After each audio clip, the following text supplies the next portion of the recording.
یاد رکھنا، میں اپنے جوانوں سے یہ بات کہنا چاہتا ہوں، جس کی زندگی میں ماں باپ کی دعا نہیں ہے اس کی زندگی کبھی پربہار نہیں ہو سکتی، اس کی زندگی خوشیوں سے مالا مال نہیں ہو سکتی۔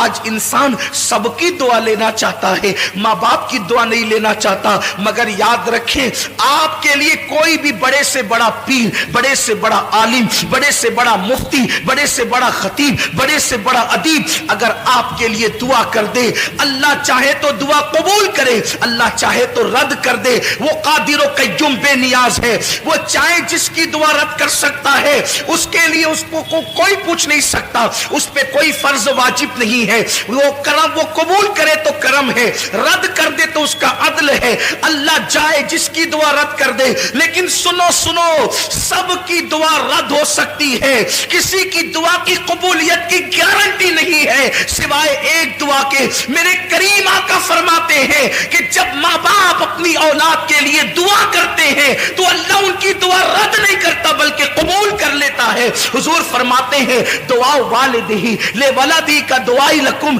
تمہارے باپ کی دعا تمہارے حق میں ایسی ہے جیسے نبی کی دعا امتی کے لیے ہوا کرتی ہے۔ جب کوئی ماں اپنی اولاد کے لیے دعا کرتی ہے تو اللہ کا عرش جنبش کرنے لگتا ہے۔ اللہ فرماتا ہے اے عرش رک جا، عرش کہتا ہے کیسے رکوں؟ آج ایک ماں اپنی اولاد کے لیے دعا کر رہی ہے، جب تک تو اس کی دعا قبول نہ کرے گا میں رکنا، میں ہلنا بند نہیں کروں گا۔ قدرت کی طرف سے جواب آتا ہے تو نے ہلنا بعد میں شروع کیا، ہم نے تو اس سے پہلے اس کی دعا کو قبول فرما لی۔ آج ہم یہ سمجھتے ہیں ہم 5 وقت کے نمازی ہے، نیک ہو گئے بہت، ماں نماز نہیں پڑھتی اس کی دعا میں کیا اثر ہو گیا؟ ماں اگر نماز نہیں پڑھتی تو بھی اس کی دعا کی قبولیت ہے، کیونکہ ماں کا مرتبہ نمازی ہونے کی وجہ سے نہیں ہے، ماں کا مرتبہ نیک ہونے کی وجہ سے نہیں ہے، بلکہ ماں کا مرتبہ ماں ہونے کی وجہ سے ہے۔ ایک صحابیہ بارگاہ رسالت میں آ کے کہتی ہے آقا میری ماں شراب پیتی ہے۔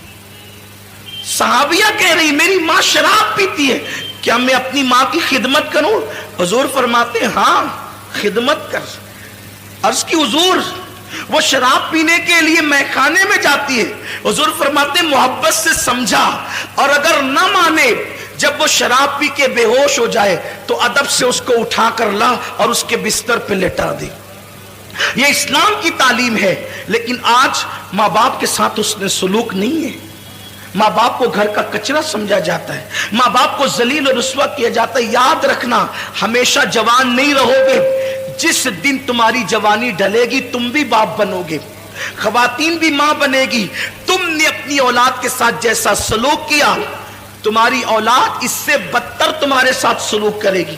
تم اپنے ماں باپ کے ساتھ جیسا سلوک کرو گے، جیسا سلوک کرو گے، اگر ان کو ستایا اس سے زیادہ تم ستائے جاؤ گے، اور تم نے ان کی خدمت کی تو اس سے زیادہ تمہاری اولاد تمہاری خدمت کرے گی۔ یہ بڑے عظیم لوگ ہیں۔ ماں باپ کا جھری پڑا ہوا چہرہ دیکھنا وہ ثواب کا درجہ ہے کہ کسی خوبصورت کو دیکھنے پر بھی وہ ثواب نہیں ملتا جو ماں باپ کے جھری پڑے ہوئے چہرے کو دیکھ کے ثواب ملتا ہے۔ اور یہ بات ہمیشہ یاد رکھنا، جس دن یہ چہرے قبروں میں چلے جائیں گے نا، پھر ان چہروں کو ترسو گے تو یہ چہرے کبھی خواب میں بھی نظر نہیں آئیں گے۔ یہ چہرے ہر عبادت کی قضا ہے۔ میں اپنے اہل علم دوستوں سے توجہ چاہتا ہوں، غلطی کروں تو میری اصلاح کریں۔ ہر عبادت کی قضا ہے۔ عشاء نہیں پڑھی، کبھی احساس ہو گیا کہ میں نے فروری کی 2019 کی 9 تاریخ کی عشاء نہیں پڑھی تھی، زندگی میں جس دن احساس ہو جائے اس دن پڑھو، اس کی قضا ہے۔ 10 تاریخ کی فجر نہیں پڑھی تھی، جس دن احساس ہو جائے پڑھ لیا، زندگی بھر میں اس کی قضا ہے۔ ہر عبادت کی قضا ہے۔ ماں باپ کا چہرہ دیکھنا وہ عبادت ہے، اس کی کبھی قضا نہیں ہو سکتی، اس کی کبھی قضا نہیں ہو سکتی۔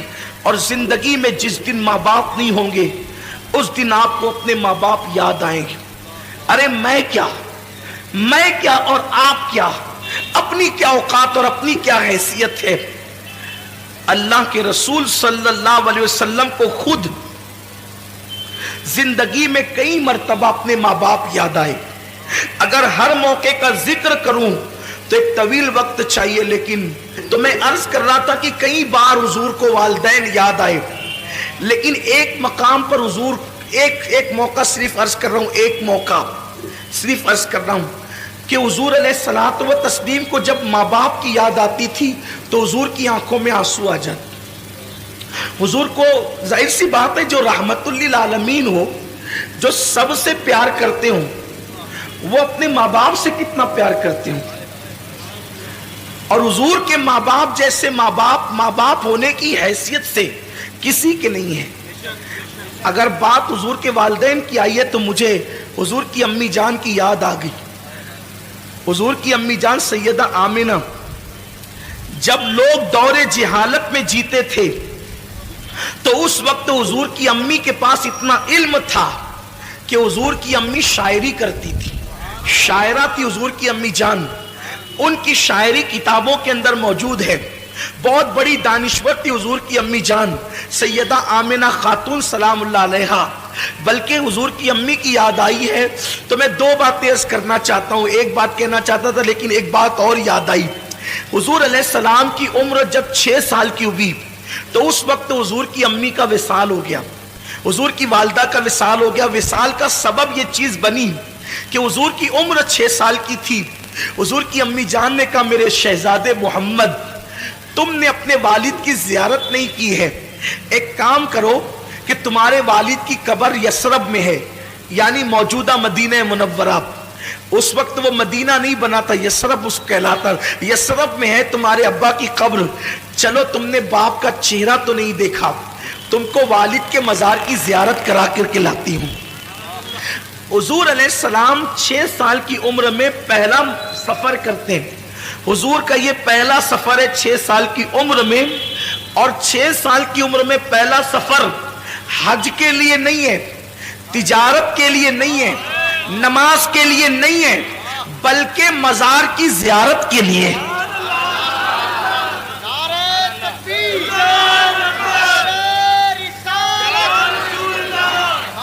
بڑی معذرت کے ساتھ جو دوست قبروں کے مخالف ہیں، مزارات کی زیارت کے مخالف ہیں، میں ان کو کہنا چاہتا ہوں کہ حضور نے تو زندگی کا پہلا سفر مزار مقدس کی زیارت کے لیے کیا، اور وہ بھی اپنے والد کے مزار کی زیارت کے لیے. 6 سال کی عمر میں حضور اپنی امی سے کہتے ہیں امی ٹھیک ہے. دراصل بات یہ تھی کہ حضور اپنی ماں کے پیٹ میں تھے اور صرف 2 مہینے یا 3 مہینے یا 4 مہینے کے اندر حمل کی شکل میں تھے. حضور کے والد کا وصال ہو حضور کے والد کا وصال ہو گیا. وہ تجارت کے لیے گئے تھے، ملک شام سے واپس لوٹ رہے تھے جسے ہم مدینہ منورہ کہتے ہیں. اب جب وہاں پہنچے تو ان کی ننیال میں رکے، بیمار ہوئے اور وہیں پر آپ کا وصال ہو گیا. تو حضور کی امی نے کہا تھا بیٹا چلو میں تمہیں اب تمہارے والد کی مزار کی زیارت کرا دوں. جناب عبد المطلب سے اجازت لی اور اجازت لے کر کے 3 نفری قافلہ حضرت سیدہ آمنہ اور ان کی کنیز ام ایمن اور حضور علیہ السلام، یہ تینوں چل پڑے مدینہ شریف کی طرف. اب میں اس کو یثرب نہیں کہوں گا کیونکہ ہمارے یہاں یثرب کہنا بے ادبی ہے، لیکن اب آپ سمجھ لیں کہ وہ یثرب پرانا نام ہے اور ابھی وہ مدینہ نہیں بنا تھا، لیکن پھر بھی میں مدینہ منورہ کہوں گا. تو سرکار چلے. 1 مہینے تک حضور نے اپنی امی کے ساتھ وہاں قیام کیا بچپنے میں 6 سال کی عمر میں، اور قبر والد کی قبر پہ جاتے امی کے ساتھ. جب رخصتی کا وقت آیا کہ اب جانا ہے مکہ المکرمہ تو حضور کی امی کبھی اپنے شوہر کی قبر کو دیکھتی ہے اور کبھی حضور کے چہرے کو دیکھتی ہے. اور شوہر کا صدمہ، حضور کی امی جان کی عمر ابھی 18-19 سال ہی تھی کہ وہ بیوہ ہو گئی. 18-19 سال کی عمر میں بیوگی آخر کیا چیز ہوتی ہے؟ سوچے نا ذرا. اگر کوئی عورت 19 سال کی عمر میں یتیم ہو جائے تو اس کو اتنا صدمہ نہیں ہوتا جتنا اس کو بیوہ ہونے کا صدمہ ہو. حضور کی امی بیوہ ہوئی اتنی چھوٹی سی عمر میں، اور حضور کے والد کا وصال اتنی چھوٹی عمر میں ہوا ہے